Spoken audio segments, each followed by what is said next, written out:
Okay, let's have a rugby league video with a slight difference. Let's talk about Kevin Sinfield and the growing calls to give him a knighthood. Now, Kevin Sinfield, the player, solid player, good player. Entire career for Leeds Rhinos, Great Britain and England at rep level. Fantastic player. Is he the greatest player of all time? No.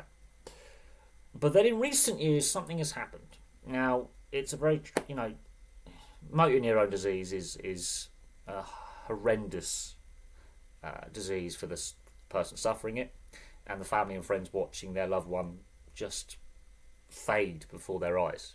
It's a horrible, horrible motor.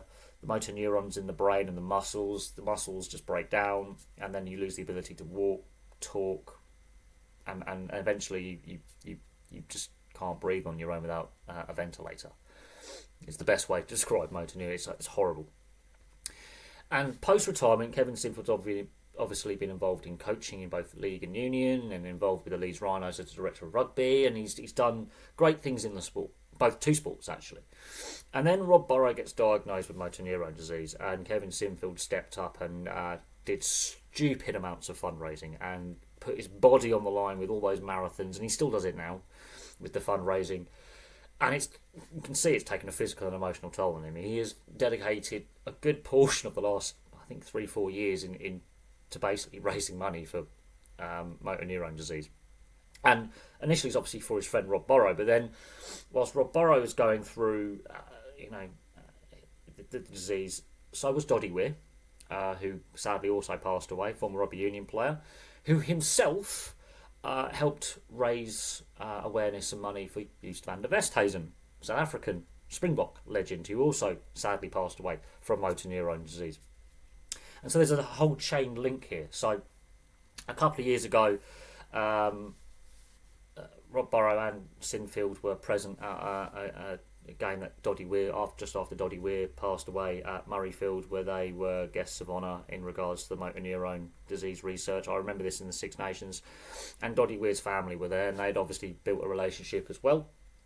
And so you can see where I'm going with this. Now, I was sent a link yesterday by my friend Charlie. Now, my friend Charlie is not a massive sports fan, but he does support the channel, as does his girlfriend Nikki.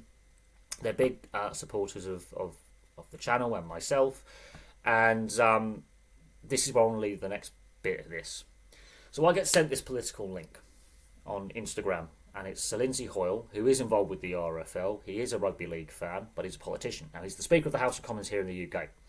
And obviously there's been growing calls for Kevin Sinfield to get a knighthood. Now, he did not get a knighthood in the New Year's Honours list that was released after Christmas for January. We've seen all the knights, dames, lords, ladies, MBEs, IBEs, CBEs. Kevin Sinfield didn't get anything out of that. And so this has been happening now for a couple of years.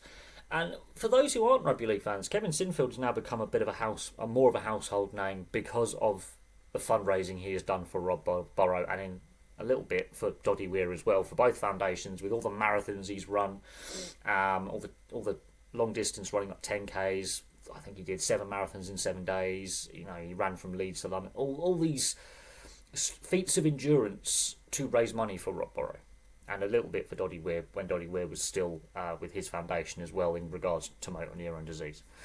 And outside of rugby league fandom, and maybe let's say people who watch the Challenge Cup final as casual fans, wouldn't have been a household name at like a football player or maybe a cricketer back in the day. So, or a rugby union player, not as well known to the average person in the street. The last few years, it's gone viral, his fundraising, and there's been growing calls for a knighthood for Kevin Sinfield. But then what my friend Charlie also sent me, and he did do a little bit of research on this, he couldn't find any rugby league player or coach who's also received a knighthood. And this also includes Australia and New Zealand. Obviously the other two big major rugby league playing nations within the British Commonwealth. And this got me thinking. We have knighted West Indian cricketers, Sir Viv Richards. Okay, one of the best cricketers of all time. He's from the West Indies, from the Caribbean. We have knighted football players and managers. So Alex Ferguson is the one that comes to mind, just off the top of my head, but there have been others. We've knighted tennis players, Andy Murray. Rugby union players, there have been many. Even ice hockey players and administrators, because obviously Canada being part of the British Commonwealth, there are many sirs in the history of ice hockey. But not one single rugby league player or coach has ever been knighted. We've seen some OBEs, some CBEs, some MBEs here in the UK, and of course in Australia and New Zealand you've got the Australian Order of Merit. Mal Meninga's got an honour, but he hasn't got a knighthood. Now Mal Meninga's one of the greatest players, and he's an immortal. And a former Australian coach, Queensland coach, hasn't got the next level up, because you can get a knighthood in Australia and New Zealand under the Commonwealth honours system, because it works similar to the British system. It's based on it, and it is actually part of the honours system. So you will get people from Australia and New Zealand who will get knighthoods. Mal Meninga doesn't have one, and it's got me thinking: why in 2025, 130 years after the split from rugby union in 1895, have we not had any kind of recognition for the sport? Now, because of Kevin Sinfield's fundraising efforts and everything he's done for Rob Burrow and raising awareness for motor neurone disease, that on its own deserves a knighthood. But then you've got to dig a bit deeper, and there is still a north-south divide and a class divide at play here, I think. And I do find it very striking that other sports have had recognition. Doesn't matter what the sport is, but someone who has got the career of Kevin Sinfield in the sport and then has coached in another sport and been an administrator in the same sport. So he's done a lot for rugby league and a fair bit for rugby union as well. On its own, if that was, let's say, another sport, rugby union, loads of knighthoods. So Clive Woodward, there you go, former England coach. If, as I say, it wasn't rugby league but another sport, and I use rugby union, I've used tennis, I've used football, cricket, ice hockey, whatever it is, if that was another sport, even if it is a working class origin sport or a middle class origin sport, it doesn't matter, they've already got that knighthood. It's something that really sticks with me, and it has stuck with me overnight. So the calls are growing, and whoever's on the honours committee and how they work out who gets what, recognition for their services in whatever field, is clearly misreading the room here a little bit. Now, I know in between each honour there's got to be a time frame between the various rankings. I think it's CBE, OBE, MBE, knighthood, lordship. I think that's how you go through the honour system, and there has to be a certain amount of years gap between each level on the honour system. But for me, it's still striking that he hasn't got one, or any rugby league player, past or present. It's still striking to me. And we've had some great players in the game, and coaches, who have not been given that honour.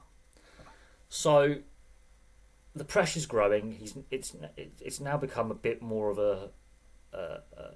the wider public are calling for this now, because of the amount of fundraising and the efforts he's put in for motor neurone disease. And it's also, you see how, the friendship and the bond of friendship as well. You couldn't ask for anyone more. It's like a very noble thing. And nobility, this is, if you go back to the Middle Ages when knighthoods obviously were a thing, you had to have compassion, the code of chivalry, basically. Kevin Sinfield, I think, ticks all those boxes there. Just, you could see the bond between two friends and the emotion behind it as well. And it just stuns me that he hasn't got one. It stuns me that no rugby league player has one.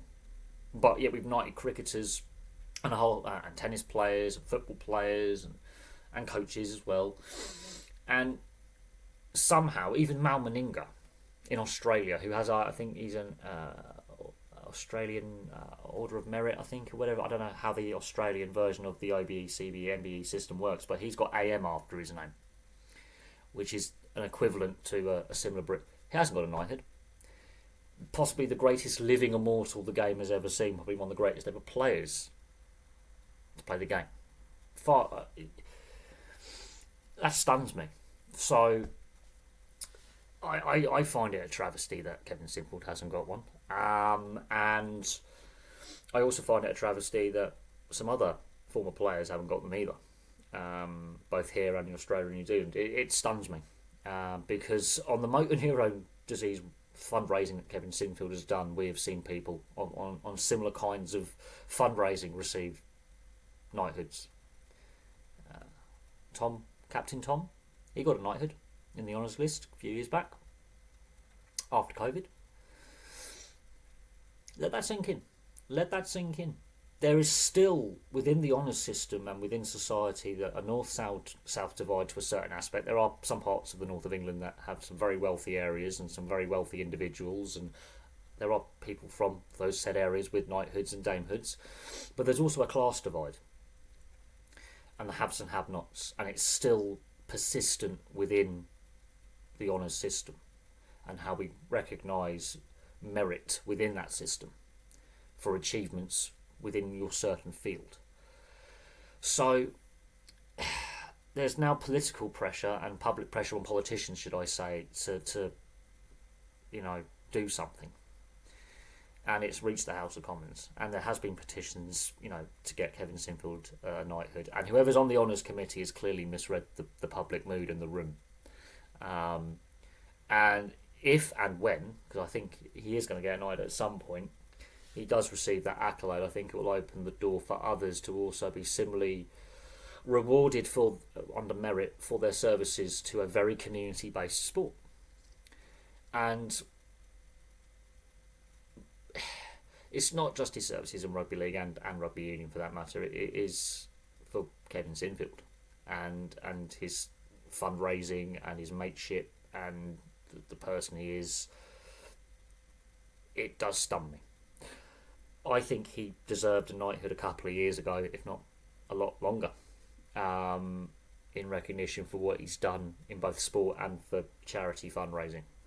It beggars belief that he hasn't received that accolade. It does, and it beggars belief to me that no rugby league player, past or present, has received that accolade. And I don't know fully how the honour system works out, how you rank each order of merit and all this stuff, and how you get put forward for an honour. That's something I've got to do some research on.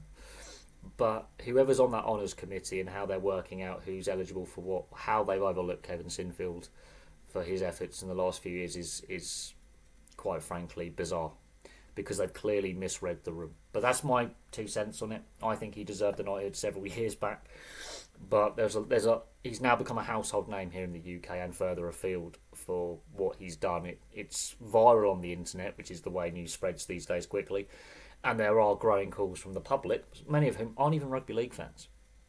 Many of them would never have seen Kevin Sinfield play or even know of his involvement as a director of rugby or as an assistant coach for the England Rugby Union setup, who aren't even sports fans who know who Kevin Sinfield is, because it's made national and international news with his fundraising efforts for motor neurone disease. He's given many interviews about it. There's been news coverage about it. How have the honours system, people grading these honours and giving them out, how has this not happened yet? So there we go. Thank you very much for watching. Place your thoughts on it in the comments section below. How long do you think it will be before Kevin Sinfield does get knighted for his services to charity and sport? Because it just beggars belief that we're in 2025 and still we have this gap in the sporting honours, especially with ex-athletes and current athletes, where rugby league is drastically underrepresented in the honours system compared to other sports and other athletes and their achievements and what they've done on and off the field. It beggars belief to me. But there we go. Thank you very much for watching. Place your thoughts in the comment section below. I'll have some more content for you very, very soon.